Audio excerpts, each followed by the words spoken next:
안녕하세요. 사연 속으로의 진행자 성우 이조안입니다. 오늘 소개해드릴 사연은 사연자님이 과거의 시어머니를 뜻밖의 장소에서 조우하게 된 이야기입니다. 즐겁게 들어주시고 사연자님에 대한 응원과 의견을 마음 편히 댓글로 달아주시면 감사하겠습니다.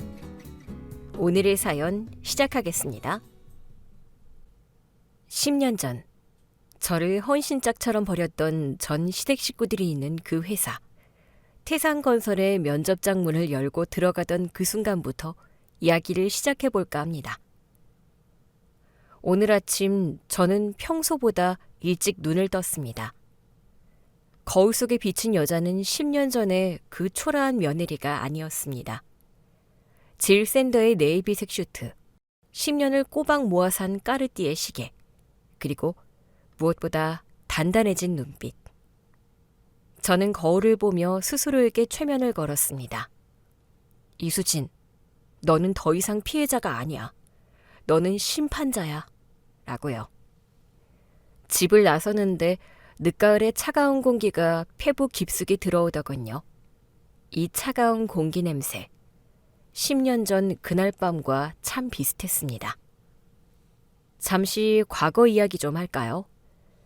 그래야 여러분이 제가 오늘 면접장에서 느낀 그 살떨리는 희열을 온전히 이해하실 테니까요. 10년 전 저는 태산건설의 창립 멤버이자 이사로 재직 중인 전 시어머니, 그리고 같은 회사 팀장인 전 남편과 함께 살았습니다. 남들이 보기엔 번듯한 기업 가족이었죠. 하지만 그 집 문턱을 넘는 순간 저는 사람이 아니라 무급 가사 도우미이자 감정 쓰레기통에 불과했습니다.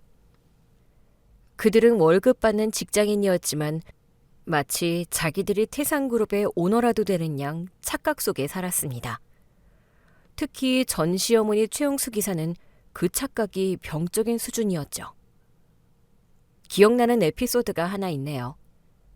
어느 날 저녁 제가 설거지를 하고 있는데 시어머니가 뒤에서 혀를 차며 다가오더군요.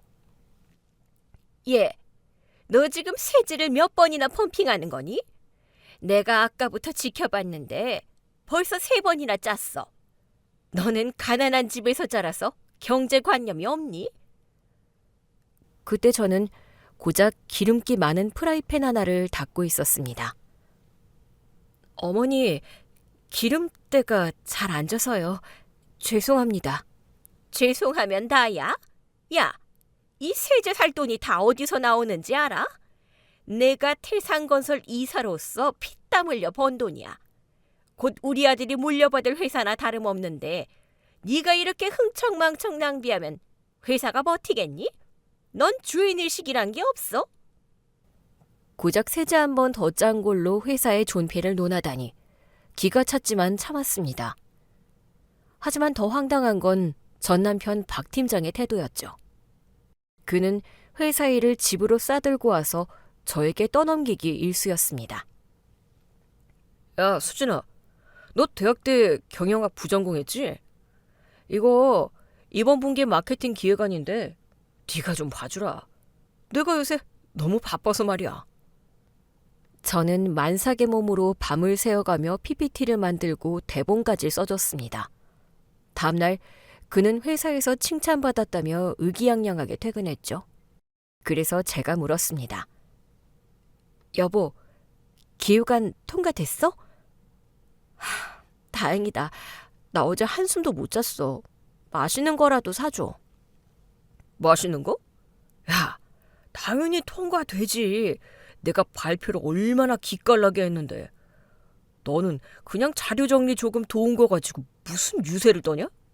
그리고 이건 우리 회사를 위한 일이야.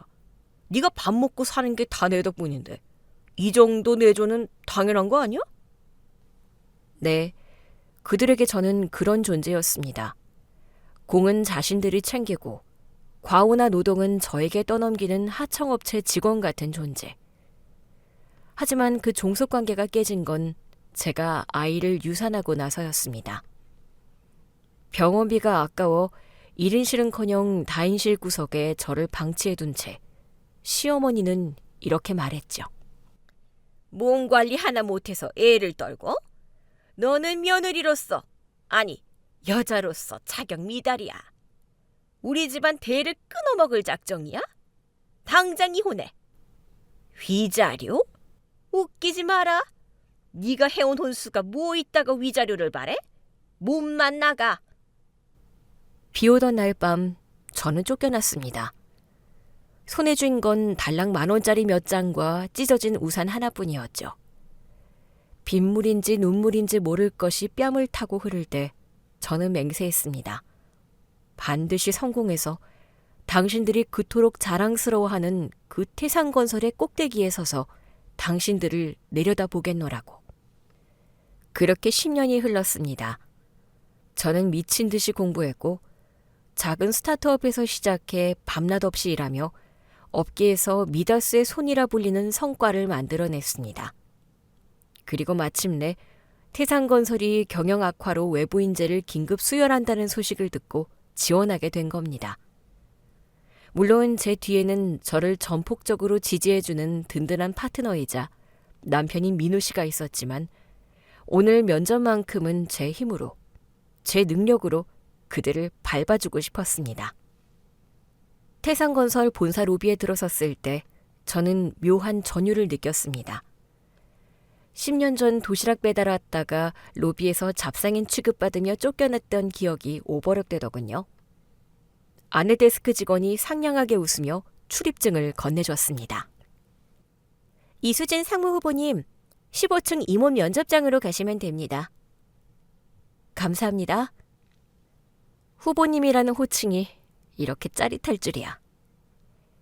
엘리베이터가 15층으로 올라가는 동안 저는 심호흡을 하며 마음을 다잡았습니다. 대기실에는 이미 쟁쟁한 경쟁자들이 와 있었습니다. 하지만 그들의 눈빛에는 불안함이 서려 있었죠. 태산건설의 텃세가 심하다는 소문 때문이었을 겁니다. 저는 여유롭게 다리를 꼬고 앉아 태블릿 PC로 최영수 기사의 최근 횡령 의혹 기사를 훑어보고 있었습니다. 그때 진행요원이 제 이름을 불렀습니다. 이수진 씨, 입장해 주십시오. 네. 묵직한 마호가니 문을 열고 들어섰습니다. 넓은 회의실, 창밖으로 서울 시내가 한눈에 내려다 보이는 그곳 상석에 면접관 3명이 앉아 있었습니다. 그리고 정중앙, 가장 높은 의자에 앉아 거만하게 서류를 넘기고 있는 여자. 짙은 화장에 치렁치렁한 보석들. 10년 전보다 목주름은 늘었지만 효독스러운 인매는 여전한 전시모, 최영수 기사였습니다. 저는 당당히 걸어들어가 준비된 의자 앞에 섰습니다. 안녕하십니까. 태산건설 전략기획본부장직에 지원한 이수진입니다. 제 목소리가 회의실 공기를 갈랐습니다. 서류에 코를 박고 있던 최영수 기사가 귀찮다는 듯 고개를 들더군요. 그리고 저와 눈이 마주친 순간 그녀의 눈동자가 흔들리는 게 적나라하게 보였습니다. 마치 헛것을 본 사람처럼 눈을 비비고 다시 저를 쳐다보더군요. 너 이수진? 네, 접니다. 오랜만에 뵙습니다, 이사님.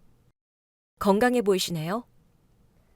저는 입꼬리를 살짝 올려 최대한 우아하고 비즈니스적인 미소를 지어 보였습니다. 옆에 앉은 인사팀장과 외부 면접관이 어리둥절한 표정으로 서로를 쳐다봤습니다. 아, 이사님, 구면이십니까? 구면? 구면 같은 소리 하고 있네. 야, 김 부장, 자네 눈 삐었어? 어떻게 서류 심사를 했길래 이런 애를 면접장에 올려보내? 최 이사는 다짜고짜 옆에 앉은 인사팀장에게 삿대질하며 소리를 질렀습니다. 네? 그게 무슨... 이수진 씨는 이번 서류 전형 수석 합격자입니다. 포트폴리오 점수도 만점이고요. 수석? 만점? 지나가던 개가 웃겠다. 야, 김 부장, 너 얘한테 뭐 받아먹었니? 얘 우리 집에서 식모 살던 애야. 대학 나왔다고 사기치고 들어와서 할 줄 아는 거라곤 밥 짓는 것밖에 없던 무식한 년이라고. 그런 애가 무슨 기획본부장을 해? 저는 예상했던 반응이라 오히려 차분해지더군요. 아직도 제가 10년 전 그 집 부엌대기인 줄 아는 저 오만함이 그녀의 약점이 될 테니까요. 이사님, 말씀 가려하시죠? 여기는 이사님 안방이 아니라 신성한 채용 현장입니다. 그리고 저는 정당한 절차를 밟아 실력을 검증받고 이 자리에 섰습니다. 인신공격은 삼가 주십시오. 뭐? 인신공격? 이 건방진년이 어디서 말대꾸야? 야, 너 이혼하고 나가서 몸이라도 팔았니? 돈 좀 벌어서 옷 좀 빼입으니까 눈에 뵈는 게 없어? 니까지 이게 무슨 실력이야? 남의 거 베꼈겠지. 뻔해. 도둑년 심보 어디 가겠어? 선을 넘는 발언들이 폭포수처럼 쏟아졌습니다. 옆에 있던 외부 면접관이 불쾌한 표정으로 끼어들었습니다. 이사님, 발언이 너무 지나치십니다. 지원자에 대한 모독입니다. 면접을 계속 진행하시죠. 당신은 빠져. 내가 이 회사 창립 멤버야. 내 회사에 이런 불순분자가 들어오는 꼴 못 봐. 야, 이수진, 너 당장 나가. 내 눈앞에서 꺼져. 안 그러면 경비 불러서 끌어내기 전에. 저는 한 발짝도 움직이지 않고 그녀를 똑바로 응시했습니다. 못 나갑니다. 저는 태산건설의 미래를 위해 이 자리에 왔고 이사님 같은 월급 루팡 임원이 회사를 망치는 꼴을 더는 두고 볼 수 없어서 왔거든요. 뭐? 월급 루팡? 야! 그녀의 얼굴이 터질 듯 붉어졌습니다. 분노를 참지 못한 그녀는 자리에서 벌떡 일어나더니 책상 위에 놓인 제 이력서와 포트폴리오를 거칠게 낚아챘습니다. 너 같은 건 기회조차 줄 필요 없어. 이것도 다 쓰레기야. 가짜라고. 제가 밤을 새워 준비하고 제 10년의 피땀이 고스란히 담긴 서류가 그녀의 손에서 무참히 찢겨나갔습니다. 그녀는 악에 받친 표정으로 종이를 갈기갈기 찢었습니다. 그래, 더 해봐.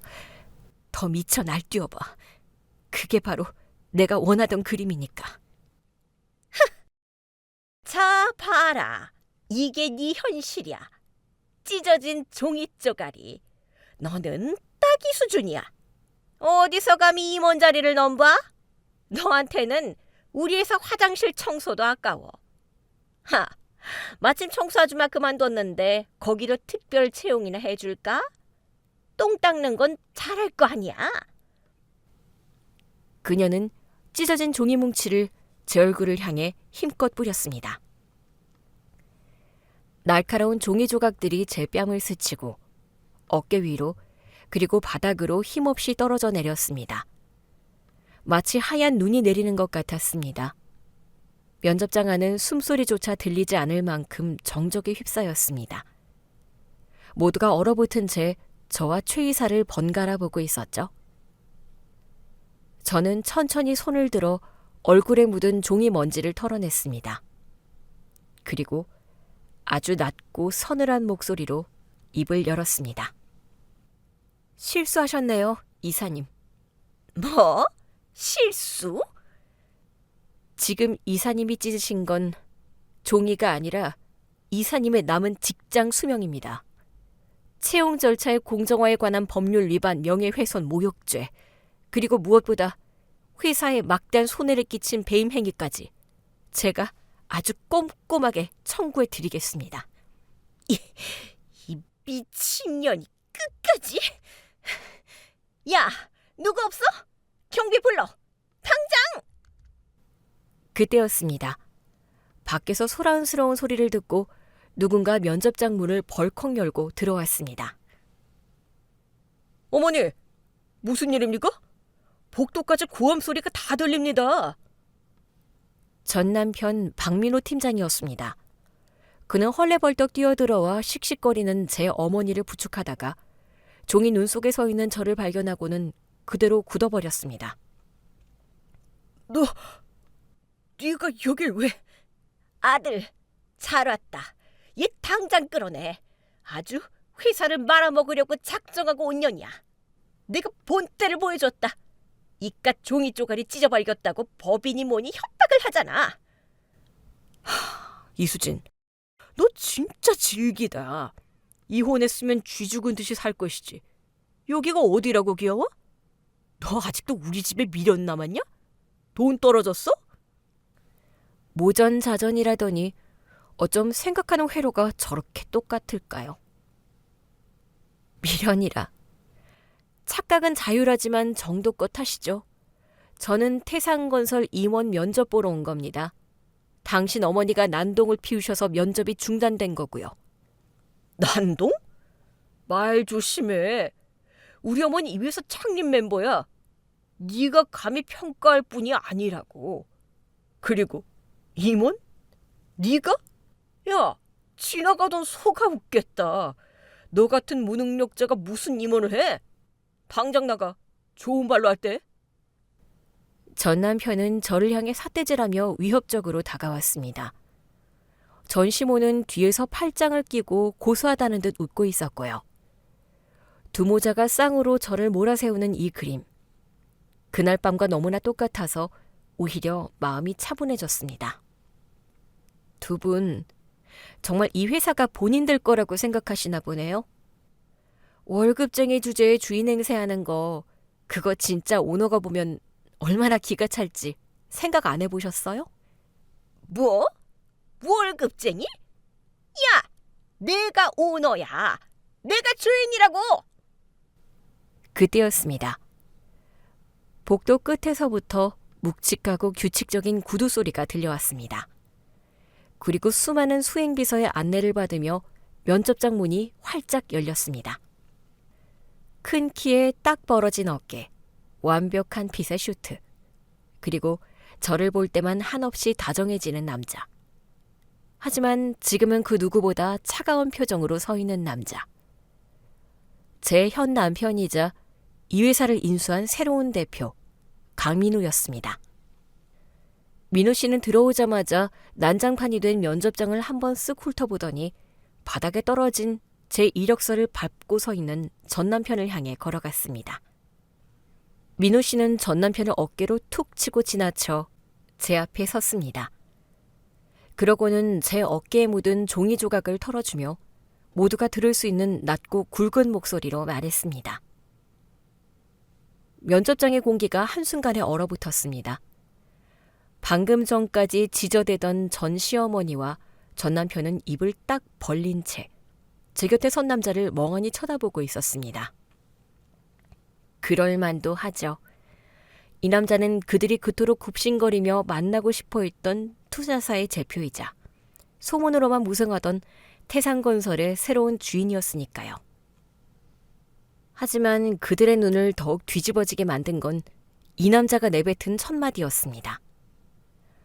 민호 씨는 전 남편을 어깨로 툭 밀어내더니 제 허리를 감싸 안으며 아주 다정하게 물었습니다. 여보, 괜찮아? 늦게 와서 미안해. 인수합병 최종 도장 찍느라 시간이 좀 걸렸어. 괜찮아. 근데 타이밍이 좀 절묘하긴 했네. 저희 부부는 평소처럼 자연스럽게 반말로 대화를 나눴습니다. 그 순간 전 시모의 눈알이 튀어나올 듯 커지더군요.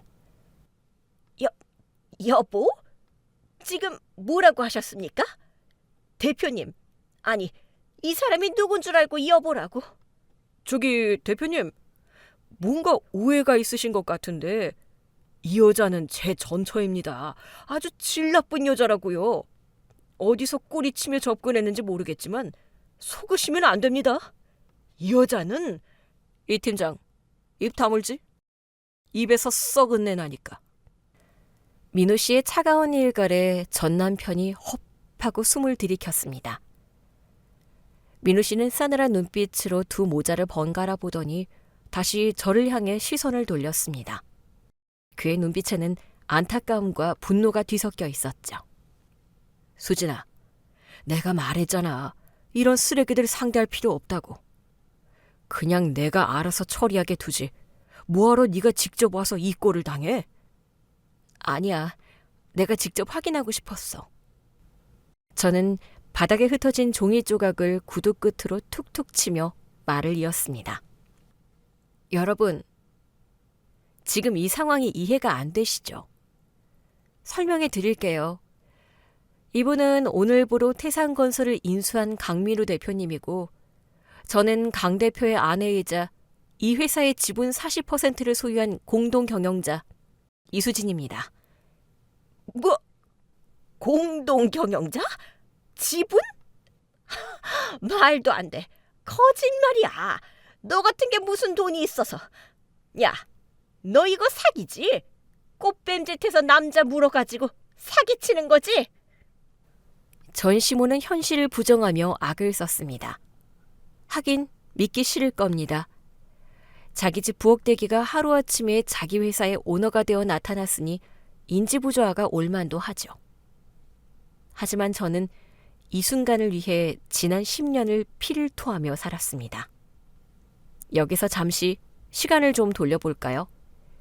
제가 왜 이토록 독해졌는지, 그리고 제 옆에 있는 이 남자가 저에게 어떤 의미인지.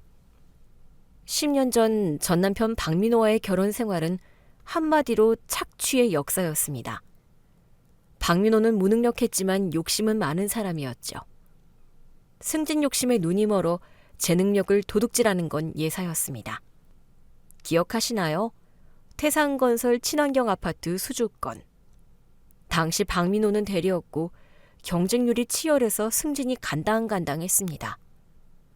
그는 술에 떡이 되어 들어와서 저에게 징징거렸죠. 진짜 짜증나네. 이번 공모전 아이디어 안 나오면 승진 물 건너가는데. 야, 너 책 많이 읽잖아. 머리 좀 굴려봐. 뭐 참신한 거 없어? 저는 밤새워 해외 건축 사례를 번역하고 조경 디자인까지 스케치해서 그에게 쥐어주었습니다. 숲을 품은 아파트라는 슬로건. 그거 제가 만든 겁니다. 그는 그 기획안으로 사내 공모전 대상을 받았고 팀장으로 초고속 승진을 했죠. 그날 저녁 시댁에서는 파티가 열렸습니다. 전시모는 아들 입에 갈비를 넣어주며 칭찬하기 바빴죠. 아이고, 우리 아들 장하다. 역시 내 아들이야. 머리가 비상해. 며느리 너는 뭐하니? 남편이 이렇게 큰일을 해냈는데 멍하니 서서. 술상도 안 봐오고? 저는 주방에서 묵묵히 전을 부쳤습니다. 박민호가 슬그머니 주방으로 오더군요. 저는 내심 고맙다는 말 한마디를 기대했습니다. 하지만 그가 건넨 건 백화점 상품권 5만 원짜리 한 장이었습니다. 야, 이거 받아라. 엄마가 너 고생했다고 주라시더라. 그리고 밖에서 티내지 마라. 네가 도와준 거 알면 내 체면이 뭐가 되냐? 남자가 밖에서 큰일 하는데 여자가 조용히 내줘나 하는 거지. 그날 저는 화장실에 들어가 수돗물을 틀어놓고 소리 없이 울었습니다. 제 아이디어, 제 노력은 전부 그들의 체면과 가문의 영광을 위한 걸음이 되어 사라졌으니까요. 하지만 지금 제 옆에 있는 강민우 씨는 달랐습니다. 이혼 후 저는 작은 벤처기업의 경력직으로 입사했습니다. 당시 민우 씨는 그 회사의 팀장이었죠. 제가 처음으로 큰 프로젝트를 맡았을 때였습니다. 며칠 밤을 새워 기획안을 만들었는데 발표 당일 너무 긴장해서 손을 떨고 있었어요. 그때 민우 씨가 제 손에 따뜻한 캔커피를 쥐어주며 말했습니다. 수진 씨, 떨지 마요. 이 기획안 내가 본 것 중에 최고예요. 수진 씨 머릿속에 있는 거 그대로 보여주기만 하면 돼요. 만약 잘못되면요? 내가 책임질게요. 팀장은 그러라고 있는 거니까. 그 한마디가 저를 살렸습니다. 발표는 대성공이었고 회사는 큰 투자를 받게 되었죠. 회식 자리에서 대표님이 민우 씨에게 강 팀장, 이번 건 대박이야. 역시 강 팀장이야. 라고 칭찬했을 때 민우 씨는 정색하며 이렇게 말했습니다. 아닙니다, 대표님. 이건 100% 이수진 대리의 성과입니다. 저는 숟가락만 얹었습니다. 이수진 씨가 밤새워 시장 분석하고 데이터 뽑은 덕분입니다. 박수는 수진 씨가 받아야죠. 모두가 저를 향해 박수를 쳤습니다. 태어나서 처음 받아보는 온전한 인정이었습니다. 누군가의 아내의 며느리가 아니라 이수진이라는 이름 석자로 인정받는 순간, 저는 그날 회식 자리 구석에서 몰래 눈물을 훔쳤습니다. 민호 씨는 모른 척 휴지를 슬쩍 건네주더군요. 그게 사랑의 시작이었습니다. 그는 저를 보석이라고 불러줬습니다. 전 남편이 저를 하자 있는 물건 취급할 때 민호 씨는 당신은 원석이에요. 내가 더 빛나게 닦아줄게요 라고 말해줬죠. 다시 현실로 돌아와 볼까요? 전시모 최영수 기사는 여전히 부들부들 떨며 상황 파악을 못하고 있었습니다. 그래도 이건 아니지. 공동경영? 강 대표님, 남자라면 조강지쳐 버리는 거 아닙니다. 아니, 여자를 잘 만나야 사업이 번창하는 법인데 이런 근본 없는 애를. 근본? 민우 씨의 목소리가 한 옥타브 낮아졌습니다. 최 이사님, 말씀 잘하셨네요.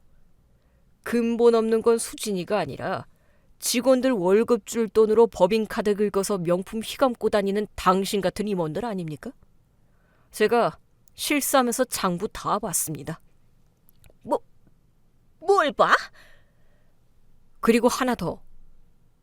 이수진 상무는 제 아내이기 이전에 이 인수합병 프로젝트의 총괄 책임자였습니다. 태상건설의 부실 경영 비자금 내역, 하청업체 갑질 리스트. 그거 누가 다 조사해서 찾아낸 줄 아십니까? 저는 품에서 USB 하나를 꺼내 전시모 눈앞에 흔들어 보였습니다. 바로 접니다, 이사님. 제가 이 회사 며느리로 살면서 보고 들은 게 얼만데 그냥 나왔겠어요? 이 안에는 이사님이 법인카드로 백화점 VIP 된 내역부터 전 남편 박 팀장이 하청업체한테 리베이트 받아서 유흥비로 탕진한 내역까지 싹 다 들어있습니다. 이걸 토대로 우리 회사가 태산건설을 헐값에, 아니 적정가에 인수할 수 있었던 거고요. 뭐? 리베이트? 야, 너 그거 어떻게 알았어? 박민호 씨, 당신 술 취하면 말 많아지잖아. 아, 김 사장이 용돈 줬는데 이걸로 안마방이나 갈까? 하면서 거실에서 낄낄거릴 때 내가 설거지하면서 귀 막고 있었을 줄 알았어? 난 그때부터 일기 썼어. 혹시나 해서. 그 일기장이 내 퇴직금이자 복수열전의 시나리오가 될 줄은 나도 몰랐지만. 전 남편의 얼굴이 흑빛으로 변했습니다. 다리가 풀렸는지 휘청거리더군요. 들으셨죠? 이 회사를 살린 건 제가 아니라 제 아내 이수진 상무입니다. 그런데 뭐? 청소부? 감히 누구더러 청소부를 하래? 당신들이 싼 똥 치워주러 온 사람한테. 민우 씨가 소리를 버럭 지르자 면접관들이 화들짝 놀라 움츠러들었습니다. 민우 씨는 정말 화가 많이 난 것 같았습니다. 그는 제 손을 꽉 잡으며 다시 부드러운 목소리로 말했습니다. 여보, 미안해. 내가 너무 흥분했네. 당신이 마무리해. 당신이 하고 싶은 대로 다 해. 인사권 당신한테 전권 위임할게. 그 말에 전시모와 전 남편의 시선이 저에게 꽂혔습니다. 공포와 경악, 그리고 비굴함이 뒤섞인 눈빛. 아, 이 맛에 복수하나 봅니다. 짜릿하더군요. 저는 천천히 걸어가 전시모가 앉아있던 상석, 면접관장 의자를 손으로 쓰다듬었습니다. 이사님, 아니 최영숙 씨, 그리고 박민호 씨, 상황 파악되시죠? 지금 이 회사의 주인은 제 남편이고 인사권은 저한테 있습니다. 수진아, 아니 상무님, 그게 무슨 말이니? 우리 사이에 오해가 좀 있었던 것 같은데 우리가 가족이었던 정이 있잖니, 응? 내가 너 며느리를 얼마나 아꼈는데. 가족? 정? 아꼈다? 웃음이 터져 나왔습니다. 너무 어이가 없으면 화도 안 나고 웃음만 나온다는 걸 그때 알았습니다.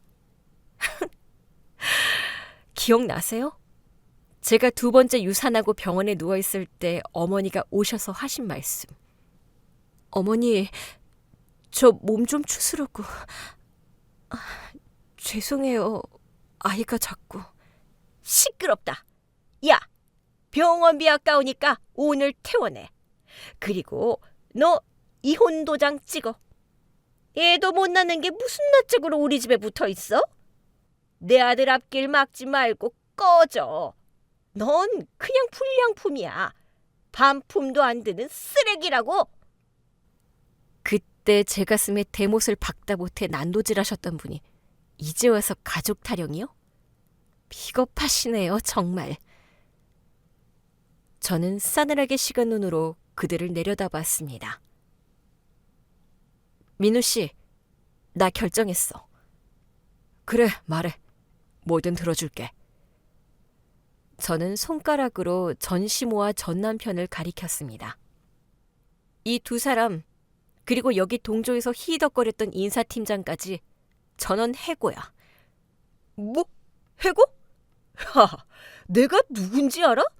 내가 이 회사 팀장이야. 내가 없으면 프로젝트 다 엎어진다고. 착각하지 마. 네가 없어야 회사가 돌아가. 네가 리베이트 받아먹으면서 꽂아넣은 부실자재들 때문에 지금 아파트 현장마다 난리인 거 몰라? 그것도 다 내가 수습해야 해. 넌 해고가 아니라 깜빵 갈 준비나 해.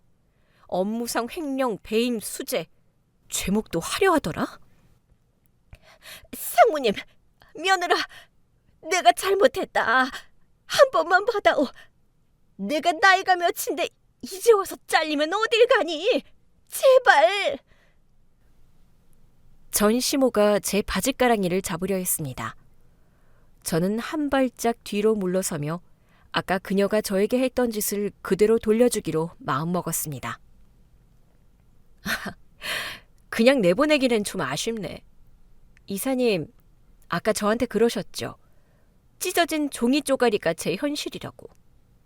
저는 그녀가 찢어버린 제 이력서 조각들을 발끝으로 가리켰습니다. 이거 다 줍고 나가세요. 뭐? 손 말고 입으로요. 야, 너 미쳤어? 사람이 어떻게 입으로 쓰레기를 주워?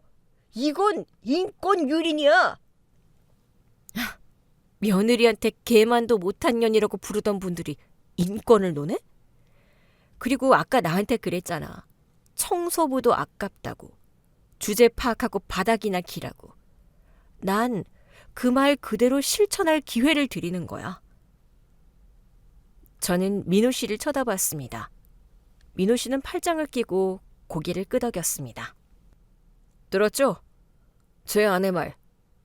지금 당장 실시하지 않으면 해고로 끝나는 게 아니라 지난 10년치 횡령 내역 경찰에 넘겨서 콩밥 먹게 해드릴 겁니다. 선택하세요. 여기서 개처럼 기어서 나갈지 아니면 수갑차고 경찰차 타고 나갈지. 면접장 안에는 무거운 침묵만이 흘렀습니다. 전시모와 전 남편은 얼굴이 하얗게 질려 서로 눈치만 보고 있었습니다. 자존심이냐 감옥이냐. 그들은 덜덜 떨리는 다리로 서서히 바닥을 향해 무릎을 굽히기 시작했습니다. 그 모습을 보는데 묵은 체증이 싹 내려가는 것 같더군요. 하지만 이건 시작일 뿐입니다. 그들이 제 이력서를 입에 무는 그 순간 제 복수는 완성될 테니까요. 야, 이수진, 너 진짜 너무한 거 아니냐? 아무리 그래도 내가 전 남편이고 우리 엄마가 네 시어머니였어. 우리가 남이야? 사람이 정이지. 어떻게 개처럼 기라고 할 수가 있어? 대표님, 이 여자 말 다 거짓말입니다. 이거 다 감정적인 보복이라고요.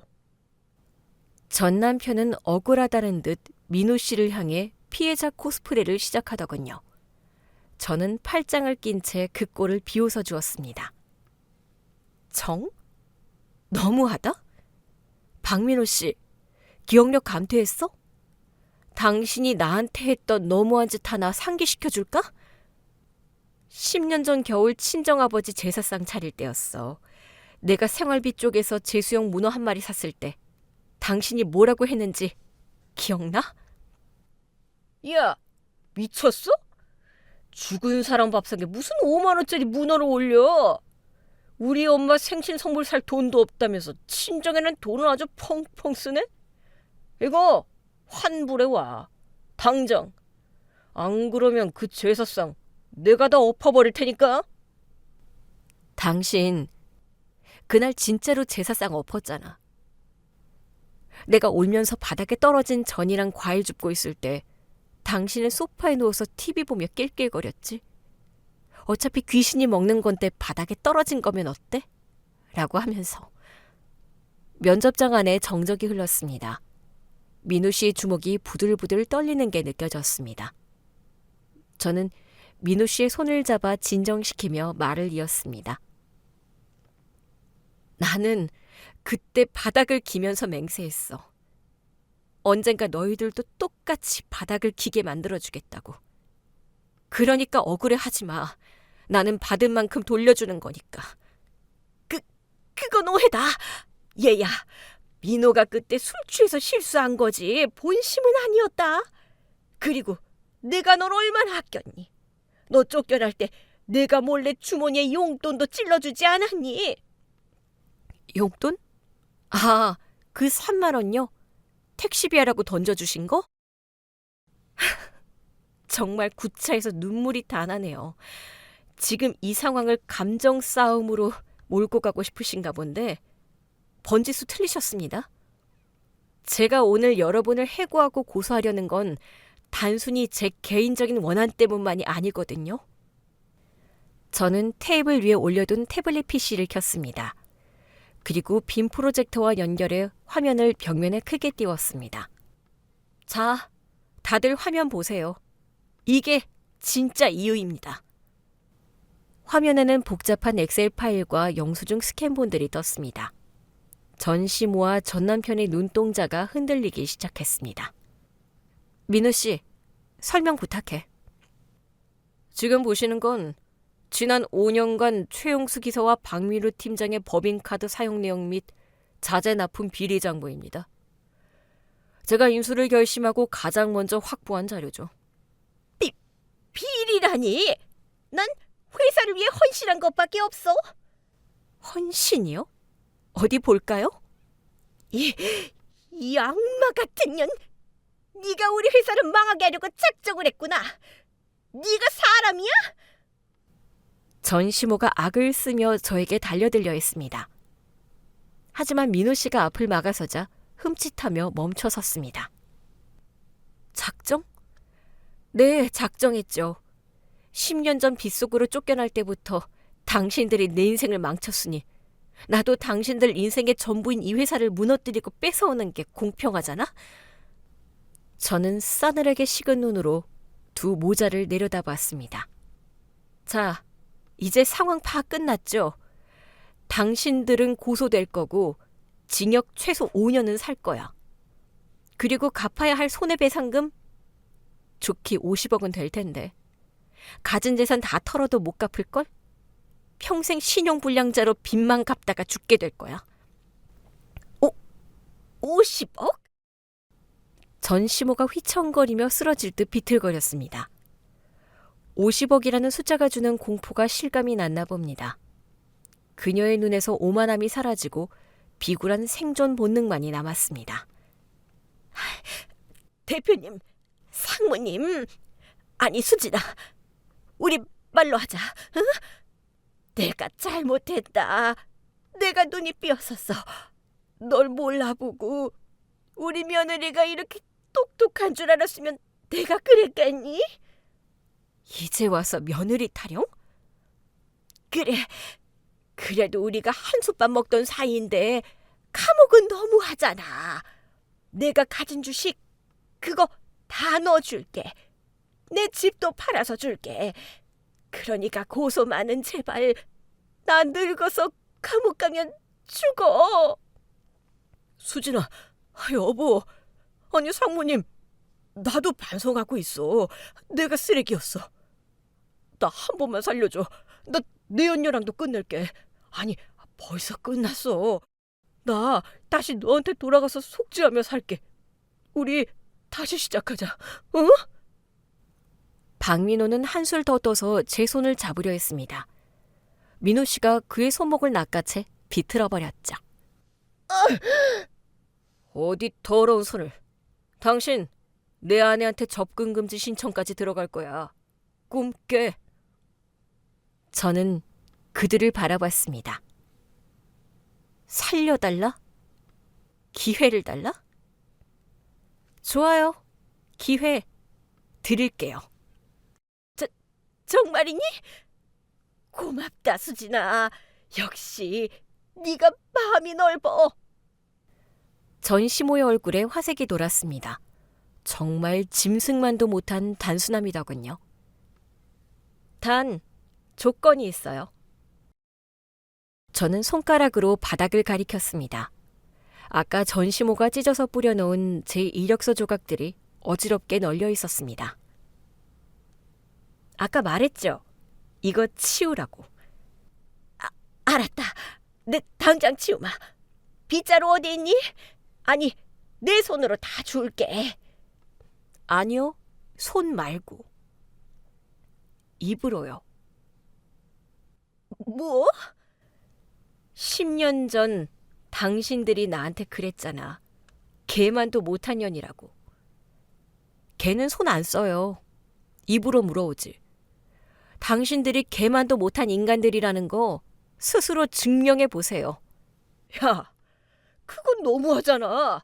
우리 인격은 없어? 횡령범한테 무슨 인격? 싫으면 관두세요. 지금 바로 경찰 부를 테니까. 민우 씨, 핸드폰 좀 줘봐. 112 누르게. 제가 핸드폰을 꺼내드는 신용을 하자 전시모가 기겁하며 소리쳤습니다. 아니다. 할게. 한다고. 경찰은 안 돼. 내 아들 감옥 가는 꼴을 못 봐. 엄마, 진짜 할 거야? 야, 이 멍청한 놈아. 감옥 가서 썩는 것보다 낫잖아. 빨리 엎드려. 너도 끼어. 전시모는 무릎을 굽히며 바닥에 엎드렸습니다. 명품 치마가 바닥에 끌리고 짙은 화장이 눈물과 콧물로 범벅이 되었습니다. 그녀는 바닥에 떨어진 제 찢겨진 이력서 조각을 향해 입을 가져갔습니다. 도파민이 터진다는 게 이런 기분일까 싶더군요. 천하의 최용수 기사가 내 앞에서 무릎 꿇고 개처럼 바닥을 핥고 있다니. 똑바로 하세요. 침 묻히지 말고. 하나라도 남으면 바로 신고할 거니까. 전시모가 종이 조각을 입에 물고 고개를 들었습니다. 그녀의 눈에서 굴욕감의 눈물이 뚝뚝 떨어졌습니다. 옆에서 박민호도 엉거주춤 엎드리더군요. 저는 민호 씨에게 눈짓했습니다. 민호 씨는 들고 있던 서류 가방에서 해고 통지서를 꺼내 들었습니다. 청소가 끝나면 이 서류도 챙겨가십시오. 퇴직금은 없습니다. 오히려 횡령액 변제 각서 쓰셔야 나갈 수 있습니다. 바닥을 기는 2마리의 짐승, 그리고 그 위를 내려다보는 우리 부부. 면접장 안의 공기는 완전히 뒤바뀌어 있었습니다. 이것이야말로 진정한 갑과 을의 천복, 완벽한 참교육의 현장이었죠. 이사님, 어떠세요? 10년 전 제가 흘렸던 피눈물 맛이랑 좀 비슷한가요? 여러분, 인간의 존엄성이 무너지는 소리를 들어보신 적 있나요? 저는 오늘 그 소리를 들었습니다.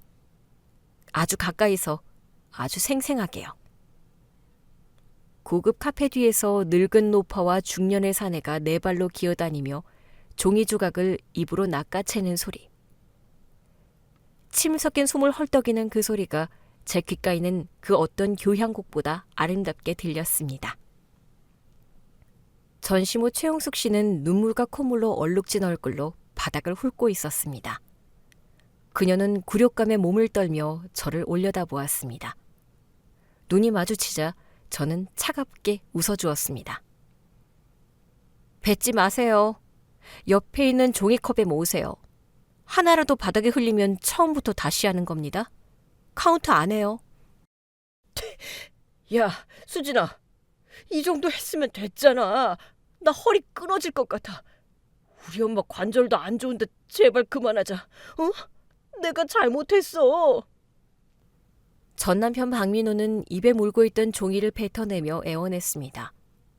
땀으로 번들거리는 그의 이마가 참 볼품없더군요. 박민호 씨, 10년 전 내가 만삭의 몸으로 걸레질할 때 당신이 뭐라고 했는지 기억 안 나? 배 나온 게 벼슬이냐? 구석구석 좀 닦아.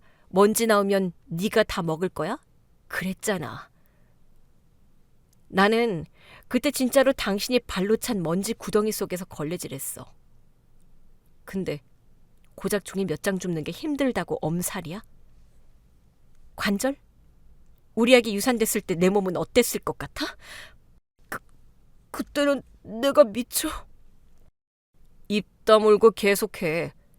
내 아내가 멈추라고 할 때까지 멈추지 마. 경찰 부를까? 10년치 횡령장부 지금 바로 검찰청으로 팩스 보낼 수 있는데. 검찰청이라는 단어에 두 사람은 다시 허겁지겁 바닥으로 고개를 쳐박았습니다. 그들은 경쟁하듯이 제 찢겨진 이력서를 입으로 주워 담았습니다. 바닥을 기는 그들의 모습 뒤로 10년 전 비를 맞으며 쫓겨나던 제 뒷모습이 겹쳐지며 묘한 카타르시스가 느껴졌습니다. 30분 뒤 면접장 바닥은 깨끗해졌습니다. 대신 그들 앞의 종이컵에는 침으로 뭉쳐진 종이 반죽이 가득 담겨 있었죠. 그들은 탈진한 듯 바닥에 주저앉아 거친 숨을 몰아쉬고 있었습니다. 수고하셨어요. 청소 실력이 제법이시네. 진작 이쪽으로 진로를 잡지 그러셨어요? 이제 된 거지? 우리 약속 지켰다. 고소는 안 하는 거지? 고소요? 아, 형사 고소는 보류해드릴게요. 당장은요. 하지만 해고는 별개인 거 아시죠? 저는 민우 씨가 준비해둔 해고 통지서 2장을 그들의 얼굴 위로 툭 던졌습니다. 징계 해고입니다. 퇴직금은 당연히 없고요. 회사 내규상 횡령으로 인한 해고는 동종업계 죄취업 금지 조항이 있는 거 아시죠? 앞으로 건설 바닥에서 밥 벌어 먹을 생각은 꿈도 하지 마세요. 뭐? 재취업 금지? 야, 그럼 우리 보고 굶어 죽으라는 거야? 굶어 죽든 구걸을 하든 그건 당신들 사정이고. 아, 그리고 잊은 게 있는데. 저는 생긋 웃으며 말을 이었습니다. 형사고소는 보류하지만 민사소송은 별개죠. 횡령하신 50억, 그리고 회사가 입은 손해배상 청구는 내일 바로 들어갑니다. 가압류 신청도 이미 법원에 접수했으니까 집에 가서 딱지 붙을 준비나 하세요. 뭐라고? 가압류? 야, 이 사기꾼 같은 년아! 약속이 다르잖아! 약속? 내가 언제 민사소송 안 한다고 했어? 감옥 안 보내준다고만 했지. 50억 다 갚기 전까진 2다리 뻗고 못 잘 거야. 이자도 꼬박꼬박 붙을 거고. 억울해? 억울하면 법대로 해. 당신들이 제일 좋아하는 말이잖아. 법대로 해라. 민우 씨가 경비원들을 불렀습니다. 이 외부인들 당장 끌어내. 다시는 우리 회사 근처에 얼씬도 못하게 해. 그리고 로비에 대문짝만하게 사진 붙여놔. 출입 금지 및 접근 시 경찰 신고라고. 이거 너! 내가 누군 줄 알고 몸에 손을 대? 야, 수진아! 며느라! 여보! 아니, 상무님! 한 번만 봐줘! 우리 진짜 갈 데 없어! 경비원들의 억센 손에 이끌려 질질 끌려가는 두 사람. 복도 끝까지 그들의 비명소리가 메아리 쳤습니다.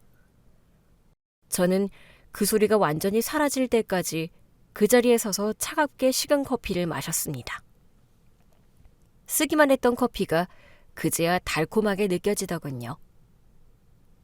그리고 2주 뒤, 저는 그들의 집, 아니 곧 경매에 넘어갈 그 집을 찾았습니다.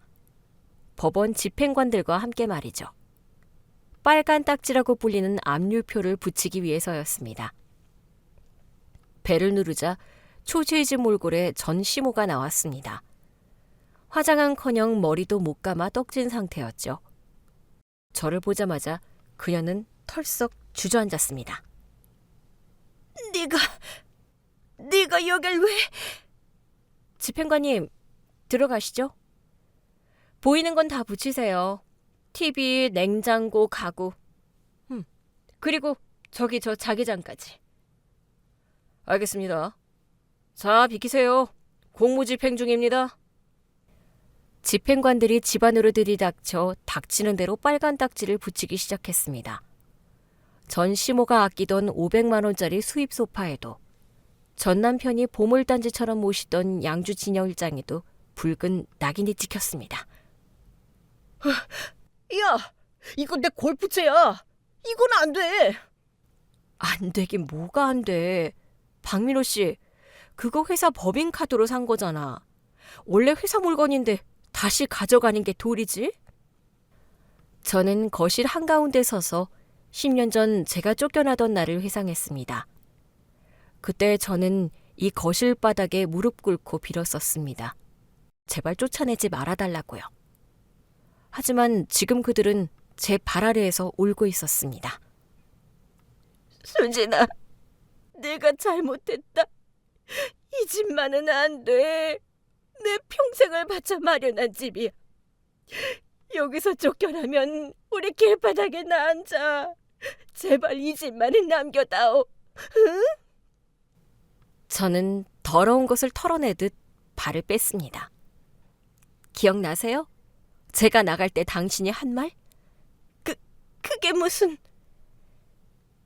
갈 데 없으면 서울역 가서 노숙이라도 해라. 젊은 게 설마 얼어 죽기야 하겠니? 그 말씀 그대로 돌려드릴게요. 요즘 날씨가 좀 풀려서 다행이네요. 서울역 가시면 얼어 죽진 않으실 거예요. 저는 집행관들이 모든 물건에 딱지를 붙이는 것을 끝까지 지켜봤습니다. 그리고 현관문을 나서며 뒤돌아보지도 않고 말했습니다. 비워주세요. 다음 주까지. 안 그러면 강제 집행 들어옵니다. 아, 짐 쌀 박스는 필요 없으시죠? 어차피 가져갈 것도 없으실 텐데. 닫힌 문 뒤로 통곡 소리가 들려왔습니다. 잔인하다고요? 아니요. 이건 정의 구현일 뿐입니다. 그리고 시간은 흘러 1년 후가 되었습니다. 눈이 펑펑 쏟아지던 크리스마스 이브였습니다. 민우 씨와 함께 근사한 저녁 식사를 하고 나오는 길이었죠. 호텔 앞 발레 파킹 맡긴 차를 기다리고 있는데 저만치 골목에서 낯익은 실루엣이 보였습니다. 허름한 패딩 점퍼에 낡은 운동화, 그리고 손에 들린 폐지 뭉치. 서로 네가 종이를 더 주었네, 덜 주었네 하며 악을 쓰고 싸우고 있는 두 사람. 전 시모와 전 남편이었습니다. 여보, 저 사람들... 보이네? 그들도 우리를 알아봤나 봅니다. 번쩍이는 최고급 세단 앞에 서 있는 화려한 드레스와 턱시도 차림의 우리 부부를요. 전 남편이 쭈뼛거리며 다가오려 했습니다. 수진아, 나야, 민호. 우리 얘기 좀... 밥은 먹었니? 얼굴은 검게 그을려 있었고 이는 몇 개 빠져 흉한 몰골이었습니다. 옛날에 그 거만하던 박 팀장은 온데간데 없었죠. 저는 차가 도착하자 차 문을 열며 경호원에게 눈짓했습니다. 저기 잡상인들 좀 치워주세요. 냄새가 나서요. 네, 알겠습니다. 물러나십시오. 접근 금지입니다. 야, 나 저 사람 전 남편이야. 한 번만, 10,000원만 줘. 밥 좀 먹게. 야, 이수진! 그들의 고함 소리가 차 창문 밖에서 웅웅거렸습니다. 저는 창문을 올리고 따뜻한 히터를 켰습니다. 민우 씨가 제 손을 꼭 잡아주었습니다. 괜찮아? 더 할 나위 없이. 차는 미끄러지듯 그들을 지나쳤습니다. 백미러로 보니 전 남편의 등짝을 전시모가 때리며 싸우고 있더군요. 니놈 때문에 내 팔자가 이게 뭐냐며 소리치는 모습이 희미하게 보였습니다. 그들은 평생 그렇게 서로를 원망하며 지옥 같은 가난 속에서 살아가겠죠. 그것이 제가 그들에게 내린 진짜 형벌입니다. 저는 창밖으로 스쳐 지나가는 화려한 서울의 야경을 바라보았습니다. 10년 전 이 거리에서 울던 저는 이제 없습니다. 제 곁에는 저를 세상에서 가장 귀하게 여겨주는 남편이 있고 제 능력으로 일군 회사가 있습니다. 여러분, 복수는 뜨겁게 하는 게 아닙니다. 아주 차갑게 그리고 완벽하게 준비해서 하는 겁니다. 나의 성공이 그들에게는 가장 뼈아픈 형벌이 되도록 말이죠. 혹시 지금 억울하고 힘든 시간을 보내고 계신 분이 있다면 제 이야기를 기억해 주세요. 버티세요. 그리고 갈고 닦으세요. 언젠가 여러분도 자신만의 이력서를 들고 그들의 코를 납작하게 해줄 날이 반드시 올 테니까요. 오늘 준비한 사연은 여기까지입니다. 재미있게 들으셨다면 구독과 좋아요, 알림 설정까지 눌러주세요. 지금 어디서 듣고 계세요? 여기는 서울이고요. 다음 사연으로 다시 찾아뵙겠습니다. 청취자 여러분, 오늘도 행복하세요.